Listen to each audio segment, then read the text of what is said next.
Hi, we're the Feds, Team 201 from Rochester Hills, Michigan. This video is a part of our G201 initiative to make FIRST robotics teams and the world more sustainable.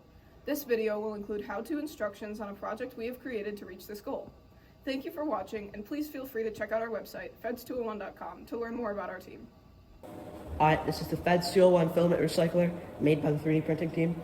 This is to reuse filament that we have wasted or... This is our aluminum heating block. It is made out of a scrap aluminum block and it is insulated with fiberglass insulation.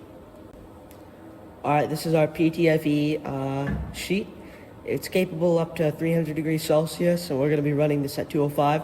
So we'll have extra heat room, and this will protect the heat transfer to the main frame. We also have a cooling fan mounted to a 3D printed bracket.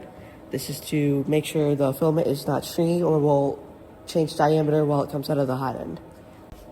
This motor will power our water cooling bath, which ensures that our filament is the right diameter and shape after it comes out of the hot end. Alright, this is the power supply and LCD screen that come stock on the Ender 3. We're reusing them to power our motors and hot end. Back here we have our stock Creality 4.2.2 mainboard. This mainboard is using a custom version of Marlin firmware.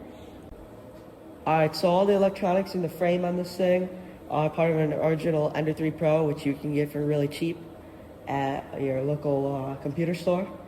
The hot end, the PTFE block, and the brackets, including the metal brackets, are all custom parts that we added.